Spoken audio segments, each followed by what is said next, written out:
सुधांशु जी, आप अपने घर में नहीं समझा सकते, बाहर ज्ञान दे रहे हैं कि सारी नफरत तो आप ही फैलाते हैं। तुम्हारी कलई खोल के दिखाता हूं आरएसएस वालों, तुमने क्या क्या किया था वंदे मातरम पे, भारत छोड़ो आंदोलन में। मैं हूं यासर मलिक। चला जा रहा है, बता रहा हूं। आपने हिंदू के बारे में क्या बात उठाई? आए भैया शांत शांत, बहुत शांत ज्यादा नहीं, बोलिएगा। बोलिएगा। इस देश के अंदर मीडिया की ये औकात हो गई और वो घंटा बोलता है, उसके बाद चैनल डिलीट कर देता है। और आप देख रहे हैं अपना YouTube चैनल YS3 न्यूज। ये गलत कह रहे हैं आप। नहीं, ये गलत है बिल्कुल। ये कह रहे हैं हमने एफआईआर करवाई। गलत आप कह रहे हैं। एफआईआर करवाई ये गलत बात आप।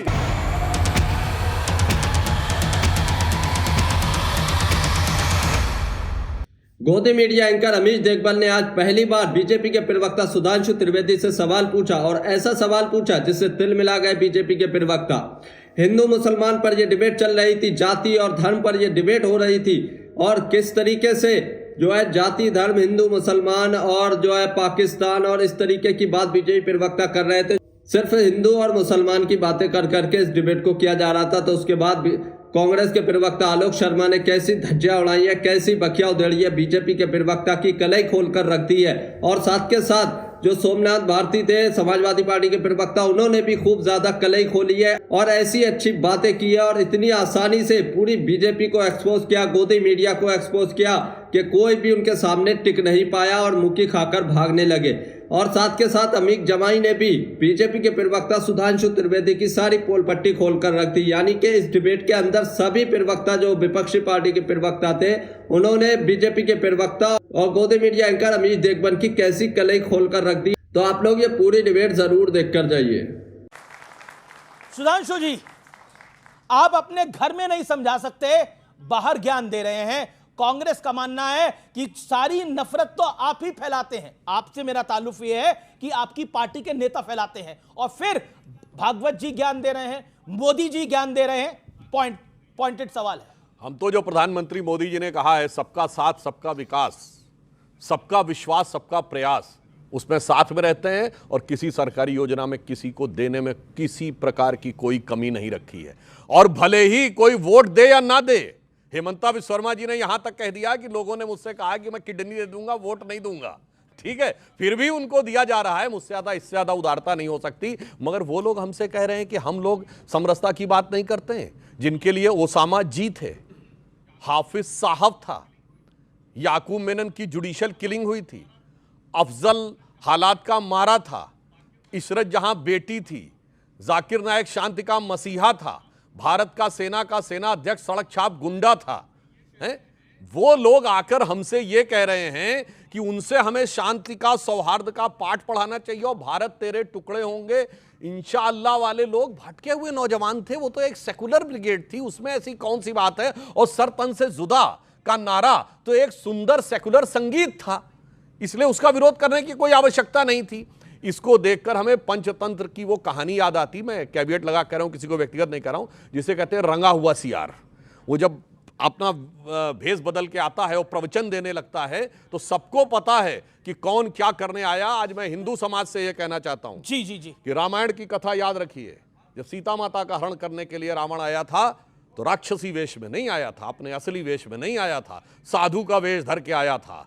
तो आज भी बहुत सी ऐसी शक्तियां हैं जिनके अंदर कुछ और है और बाहर कुछ और, मतलब अंदर से कुछ और बाहर से कुछ और नजर आते हैं।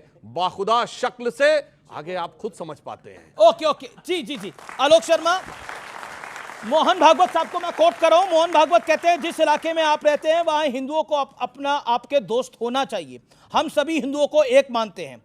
दुनिया हिंदुओं के बीच जाति, भाषा, क्षेत्र और सांप्रदाय के आधार पर देखती है। दुनिया जिनके बीच अंतर करती है, आपके उन सभी लोग दोस्त होने चाहिए। वो कहते हैं हिंदुओं में एकता जरूरी है और यही सेकुलरिज्म की सच्ची गारंटी है। सबसे पहले तो सभी को नववर्ष आया है, सबको बहुत बहुत शुभकामनाएं। लेकिन केवल हिंदुओं में एकता क्यों हो, क्या भारतीयों में एकता नहीं होनी चाहिए? मोहन भागवत जी को थोड़ी सी भी लज्जा नहीं आती, केवल एक वर्ग की बात करते हैं वो। क्या भारतीयों में एकता रहे, ये एक बयान नहीं आना चाहिए था? आपने कहा कि 2026 का ट्रेलर आ गया है और विजन पता नहीं क्या क्या चला रहे हैं अब टीवी पे। बड़ा दुर्भाग्यपूर्ण है कि अगर यही ट्रेलर है कि जो पिछले 70-80 साल 100 साल से करते आ रहे हैं, वही अगले साल भी करेंगे, डिवाइड एंड रूल, हिंदू और मुसलमान, तो ये ट्रेलर आने वाली युवा पीढ़ी के लिए खतरनाक है। इन्होंने बिल्कुल सही कहा कि कुछ लोग साधु के वेश में आते हैं। अब चुनाव से पहले कौन साधु के वेश में आता है वो पूरा देश जानता है। कभी किसी गुफा में जाके बैठ जाओ, किसी मंदिर में जाके माला लेके, और कभी कहीं पूरा देश जानता है कौन साधु के वेश में जाता है, जो अपनी एंटायर पॉलिटिकल साइंस की डिग्री भी नहीं दिखाता है, पीएम केयर फंड का हिसाब भी नहीं देता है, तो पूरा देश जानता है। और उसके बाद जब चुनाव में जाता है तो फिर 80-20 की बात करता है, शमशान कब्रिस्तान की बात करता है, रामजादे हरामजादे की बात करता है, ज़्यादा बच्चे वाले और भैंस खोल ले जाएंगे, मुजरा और मंगलसूत्र छीन ले जाएंगे, फिर उसकी बात करता है। तो सुधांशु भाई की बात पर मैं मोहर लगाता हूं कि ऐसे लोगों से सतर्क रहना चाहिए। देखिए पिछले कुछ दिनों से पिछले कुछ दिनों से पहले मोदी जी ने आरएसएस को आईना दिखाया, बोला आ जाओ संसद में 10 घंटे चर्चा करते हैं वंदे मातरम पे, तुम्हारी कलई खोल के दिखाता हूं आरएसएस वालों, तुमने क्या क्या किया था वंदे मातरम पे, भारत छोड़ो आंदोलन में। अब मोहन भागवत जी 12 साल की सरकार को आईना दिखा रहे हैं कि तुमने देश को बिल्कुल विभाजनकारी शक्तियों के हाथ में दे दिया है, पूरे देश में बारूद फैला दिया है। देखिए मोहन भागवत जी कहते हैं जातिवाद नहीं होना चाहिए। हरियाणा में सरकार आई, जाटों को नॉन जाटों से लड़वा दिया, 3000 जाटों के बच्चों के ऊपर केस चल रहे हैं आज भी। वहां पर राजस्थान में सरकार आई तो मीणों को गुजरों से भिड़वा दिया। महाराष्ट्र में सरकार आई तो मराठा वर्सेस नॉन मराठा कर दिए। भाई जहां जाते हो वहां तो डिवाइड एंड रूल की बात करते हो आप लोग। अभी देहरादून की बच्चों, आप ही के साथ का एक बच्चा था एमबीए का, उसको पीट पीट के मार दिया, 4 दिन तक एफआईआर नहीं हुई। और ये लोग कहते हैं एकता और समरसता। वो कहता रहा हाथ खड़े करके कि मैं भारतीय हूं, मैं चीनी नहीं हूं। और कौन लोग थे वो मारने वाले, किसकी सरकारें हैं? उड़ीसा में क्या हुआ, भाषा की बात भी आई है। उड़ीसा में एक बंगाली बोलने वाले को मार दिया। एक महिला थी जो प्रेग्नेंट थी 8 महीने की, 7 महीने की, उसको जबरदस्ती बांग्लादेश भेज दिया। सुप्रीम कोर्ट लताड़ लगाता है कि इसको वापस बुलाओ, ये तो भारतीय है। दुर्भाग्य यह है कि अमीर गरीब की खाई नहीं दिख रही, बेरोजगारी नहीं दिखाई दे रही, लॉ एंड ऑर्डर और पुलिस जाति और धर्म देखकर काम कर रहा है, बुलडोजर भी जाति और धर्म देखकर काम कर रहा है। संख्या बल पर पूरी तरह से जिस तरह से बुलडोजर तो कर्नाटक में भी काम कर रहा है जहां आपकी सरकार है। बुलडोजर तो अब कर्नाटक में भी काम कर रहा है जहां आपकी सरकार है। मैं फिर कहूंगा बुलडोजर जाति और धर्म देखकर काम करेगा, सुप्रीम कोर्ट फिर फटकार लगाएगा, चाहे हमारी सरकार हो चाहे इनकी हो। अरे इससे ज्यादा क्या होगा? केरल का मुख्यमंत्री कह रहे हैं धर्म देख के काम कर रहे हैं। मैं फिर कहूंगा जी, गलत अगर केरल में होता है तब भी गलत है, कर्नाटक में होगा तब भी आवाज उठाऊंगा। पर कर्नाटक में तो सरकार ही आपकी है। एक मिनट कर्नाटक में तो सरकार ही कांग्रेस की है। मैं फिर कह रहा हूं अगर गलत होगा तो वहां भी आवाज उठानी चाहिए। लेकिन दुर्भाग्य यह है कि जब चीफ जस्टिस ऑफ इंडिया को जाति देखकर जूता मारा जा रहा है, मोहन भागवत जी डिबेट को पूरा देखकर जाइए। अभी आगे बीजेपी प्रवक्ता सुधांशु त्रिवेदी की किरकिरी होने वाली है। आलोक शर्मा और अमित जमाई दोनों मिलकर किरकिरी करने वाले हैं, तो बहुत मजा आने वाला है। पूरी डिबेट देखिए। थोड़ी निर्लज्जता के साथ आप सामने आइए। आपके ही विश्व हिंदू परिषद का आदमी था वो, आपने क्या कार्रवाई की? जूता मारने वाला कौन था? कौन जाति कहां से आ गई बीच में? कौन तिवारी था वो? तो सर क्या बात कर रहे हैं? था वो? नहीं ये बताइए कौन व्यक्ति था? क्या बात कर रहे हैं आप? वो अशोक सिंघल का पिट्ठू था कि नहीं था? अशोक सिंघल जी का पिट्ठू था। जाति की बात आपने कही, जाति की बात आपने कही, आरएसएस का आदमी था वो। अच्छा सुनिए, जात की बात बताना है। सोशल मीडिया पर डाला गया, अब सुनिए, दलित था इसलिए मार दिया। सुनिए देश कहां जा रहा है? अभी बताता हूं, आप लोग प्रवचन अभी बताते हैं। 1971 की जीत किसने दिलवाई? बोलिए। इंदिरा गांधी ने दिलवाई। इंदिरा गांधी जी का फैसला था। आप बच्चों में से आपको कितना पता उस समय भारत का डिफेंस मिनिस्टर कौन था? बताया नहीं। बाबू जगजीवन राम देश के पहले डिफेंस मिनिस्टर जो दलित समाज से थे। ढेले भर का क्रेडिट नहीं दिया गया उनको, तो आप बना सारा क्रेडिट केवल अकेले इंदिरा गांधी को। क्या गजब है साहब। अरे भाई डिफेंस मिनिस्टर को क्रेडिट दे दो। अब सुनिए, एक करके अमित जमाई एक दलित बनाया था बंगारू लक्ष्मण भी कहता पकड़ा गया, पैसे लेता पकड़ा गया। एक दलित बनाया था। बता रहे सुनिए, परेशान नहीं होइए। और माइनॉरिटी की बात, ढाका में पैरा ट्रूपर्स उतारे गए, जो सबसे डेयरिंग ऑपरेशन था, उसको लीड करने वाला जो था वो जनरल जे जैकब, वो यहूदी थे। Chief of the eastern commander general Jagjit Singh Arora वो सिख थे। और भारत के आर्मी चीफ जो थे उस समय जनरल सैम मानेकशॉ पारसी थे, तीनों माइनॉरिटी थे, उनको क्रेडिट नहीं, दलित रक्षा मंत्री उसको क्रेडिट नहीं, सारा क्रेडिट केवल तेरा, मुझको अर्पण, क्या लागे तेरा, सब कुछ मेरे परिवार को, पता नहीं कौन सी डोज खिला के आए वो आगे पता चलेगा, पता नहीं है। Who authorized Jaishankar to meet the National Assembly Speaker? कौन मिला, कौन सी बायलैटरल मीटिंग हुई भाई, आमना सामना हुआ वहां ऑथराइज किया? अरे भाई वहां अंतिम संस्कार में गए थे। हिंदू बहनों की बात उठाई आपने, बांग्लादेश में जो हिंदू मारे जा रहे हैं बात उठाई आपने, चिल्लाता चला जा रहा है, बता रहा हूं आपने हिंदू के बारे में क्या बात उठाई? आए भैया शांत शांत, बहुत शांत ज्यादा नहीं, बोलिएगा, बोलिएगा, बोलो बोलो बोलो, अब बोले विदेश मंत्री जाके खड़ा हुआ है, आपने वहां से कह रहे हैं प्रधानमंत्री जी अमित भाई मेरी रिक्वेस्ट को मानिए, मिसाइल मार देंगे, वहां जाके मुस्कुरा के ओके भैया आपने बताया बोला ना अपनी, देखिए अब सुनिए मैं जवाब एक लाइन का कर रहे हैं, जवाब सोमनाथ भारती जी जिस समय भारत के विदेश सचिव मिस्त्री जी वहां गए उससे पहले बांग्लादेश ने कभी स्वीकार ही नहीं किया कि हिंसा हुई। जब वो जाके मोहम्मद यूनुस से मिलकर 88 केसेस दर्ज हुए और पहली बार बांग्लादेश ने एक्सेप्ट किया कि सांप्रदायिक हिंसा हो रही है, ये करके आते पता कुछ नहीं होता, चिल्लाना शुरू कर देते हैं। ये कह रहे हैं कि इनका कह रहा है कि देश में डेट के साथ बोल रहा हूं, उसके बाद 88 केसेस दर्ज हुए। आप क्या कह रहे हैं, उसके बाद ही हुई है भाई, वो हमारी सरकार बनवा रही है, क्या बोल रहे हैं आप?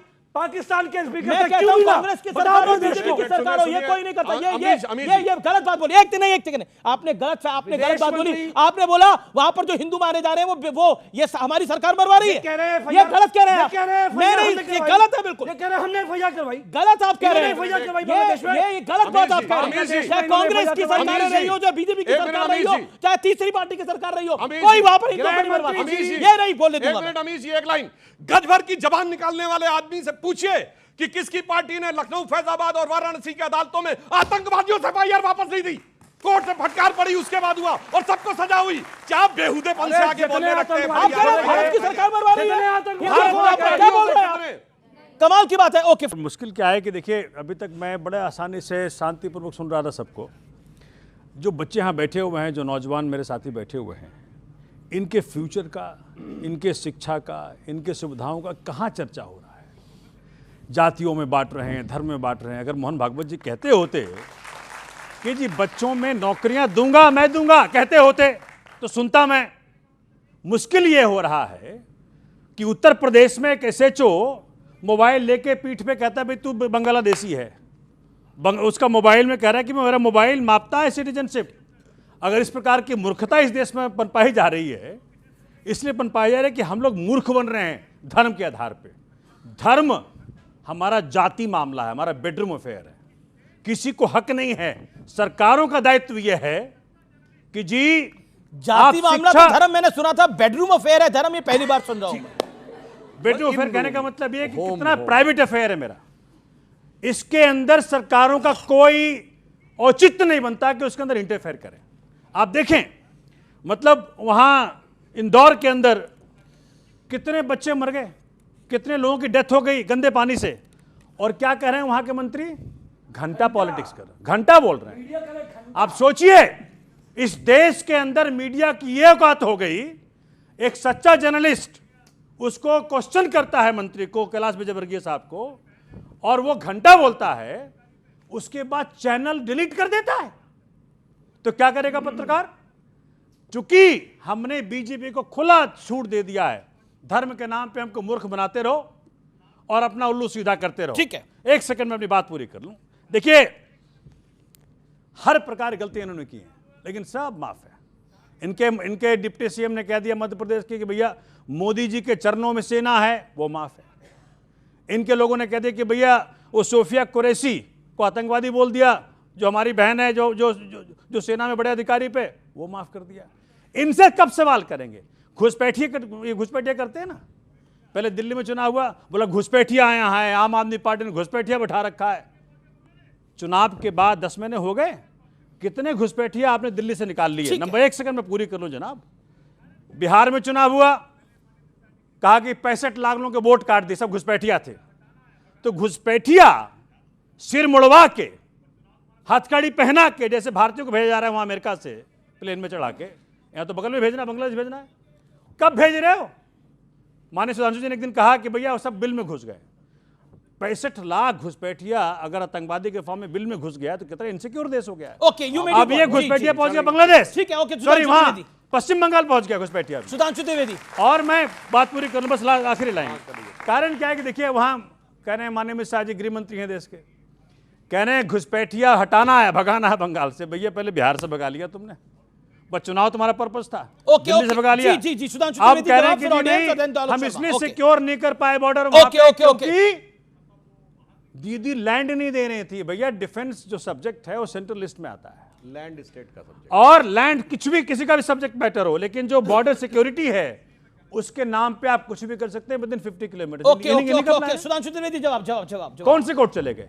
सुप्रीम कोर्ट चले गए, कहां चले धर्म गए? बेडरूम का अफेयर है, प्राइवेट अफेयर है। बिल्कुल। देखिए, एक धर्म के लिए धर्म घर के अंदर का अफेयर है और दूसरे के लिए सड़क पे पत्थर फेंकते हुए का अफेयर है। और दूसरे के लिए क्या है कि सड़क के ऊपर ही सारी धार्मिक वो होती है प्रक्रिया, और कभी भी मतलब वो बाहर निकलेगा एक धर्म स्थल से पत्थरबाजी करते हुए इंस्पेक्टर अयूब पंडित जैसे लोगों को मार वार भी देगा श्रीनगर में, तो वो कोई अफेयर नहीं होता। That's all together a different thing. इसलिए मैं कहना चाहता हूं, अब जो आपने हिंदू की बात कही, ग्रोथ की बात, बिल्कुल मैं कहना चाहता हूं, एक दौर था इस देश में, कहा जाता 2% की ग्रोथ रेट होती थी नॉर्मली, 1.5, 2, 2.5, इससे ऊपर भारत की ग्रोथ रेट नहीं होती थी 50 के दशक से लेकर 90 के दशक तक, और उसका मजाक उड़ाया जाता था ये हिंदू ग्रोथ रेट है, यानी हिंदू इससे आगे नहीं बढ़ सकते। आज मैं पूछना चाहता हूं, आज वर्ल्ड की सारी मेजर इकोनॉमीज में फास्टेस्ट ग्रोइंग इकोनॉमी कौन है? भारत 8.5% के साथ, ये हिंदुत्व की ग्रोथ रेट है। जब से हिंदुत्व वाले आए हैं तब से ये अंतर आया है, और अब हम चौथी बड़ी अर्थव्यवस्था बने हैं, चौथे बड़े स्टॉक एक्सचेंज बने हैं, तीसरे बड़े ऑटोमोबाइल मैन्युफैक्चरर बने हैं, दूसरे बड़े मोबाइल हैंडसेट के मैन्युफैक्चरर बने हैं, और डिजिटल ट्रांजैक्शन में दुनिया के नंबर 1 देश बने हैं, और चांद के छूते कोने दक्षिण ध्रुव को छूने वाले दुनिया के पहले देश बने हैं। यह हुआ है जब से डेवलपमेंट की बात हुई है। और इस समय महंगाई की दर पूछिए किसी से, आज कोई महंगाई का नाम नहीं लेता। महंगाई की दर बहुत कम है, 2%, 2.5% के आसपास है। बेरोजगारी की दर इस समय दुनिया के जितने भी बड़े बड़े देश हैं, चीन से लेकर अमेरिका तक, उन सब में सबसे कम है। और इस कारण से मैं ये अंत में ये भी कहना चाहता हूं, फ्यूचर में हिंदुत्व का क्या रोल है। आज मैं बच्चों से कहना चाहता हूं, सबसे ज्यादा किस चीज का क्वेश्चन पूछते हो? एआई से जाके पूछते हो ना, और एआई में सबसे ज्यादा यूज होने वाला प्लेटफॉर्म चैट जीपीटी है। चैट जीपीटी के ओनर सैम ऑल्टमैन से पूछा गया कि साहब कौन सा ऐसा क्वेश्चन है जो आपको लगता है एआई के पास जिसका जवाब नहीं है पर शायद आपके पास है। You know what was the reply off Sam Altman?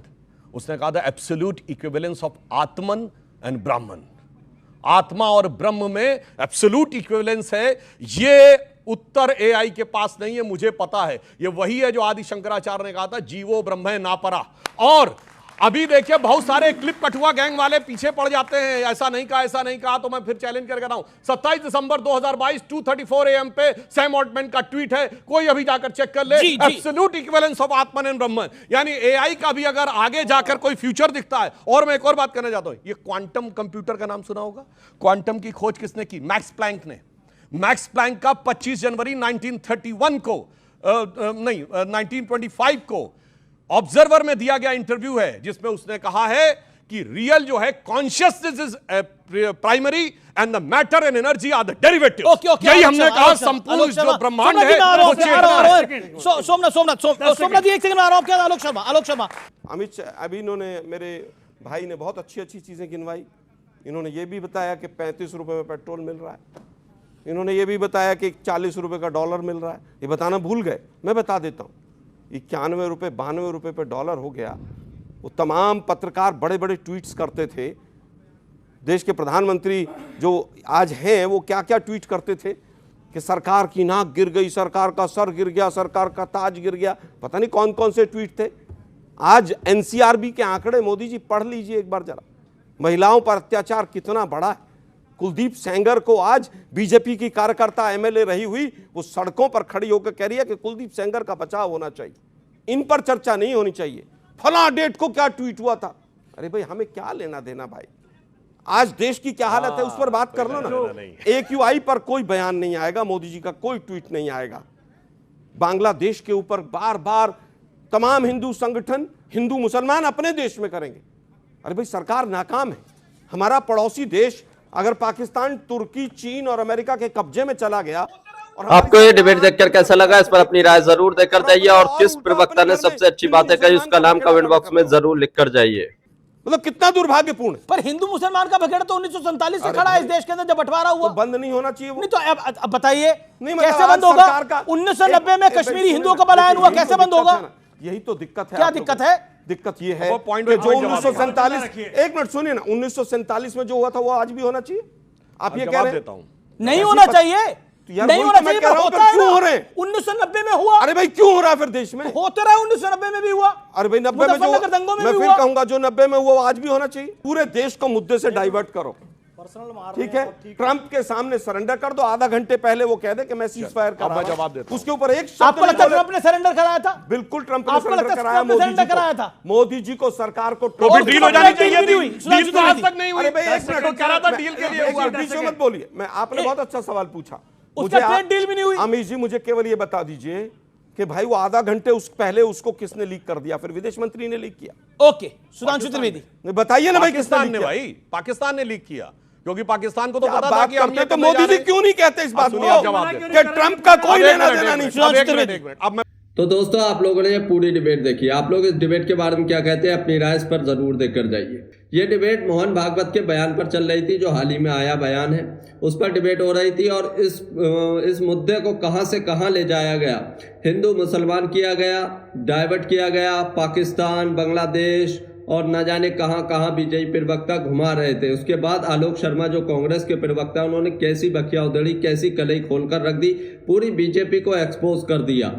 और साथ के साथ जो सोमनाथ भारतीय समाजवादी पार्टी प्रवक्ता खड़े थे, उन्होंने कितनी प्यारी बातें बताई कि जो भी बयान चल रहा है, ये हिंदू मुसलमान पर चल रहा है या धर्म है, जो वो जाति मामला है इंसान का, इससे सरकारों को या किसी भी इंसान को कोई लेना देना नहीं होना चाहिए। और उन्होंने जो बातें कही वो बिल्कुल सही कही कि स्टूडेंट्स को जॉब्स की ज़रूरत है, महंगाई कम करने की ज़रूरत है, बेरोजगारी को ख़त्म करने की ज़रूरत है, और कैसे हम आगे बढ़ सकते हैं फ्यूचर में, इस तरह की बातों पर चर्चा करने की ज़रूरत है। और जो बातें चल रही हैं हिंदू मुसलमान यही पूरी डिबेट में चलता रहा। तो मैं इस पर क्या बात करूं। सोमनाथ भारती ने जो भी बातें कही, आप उससे कितना सहमत है कमेंट जरूर कीजिए। अब जब सोमनाथ भारती इस तरीके की जो जनता से जुड़े मुद्दे हैं उनके जब उठा रहे थे, तो बीच बीच में गोदी मीडिया एंकर अमीश देगबन कैसे ठीक है मतलब बात काटने की पूरी कोशिश कर रहे थे, क्योंकि उनको ये बातें अच्छी नहीं लग रही थी।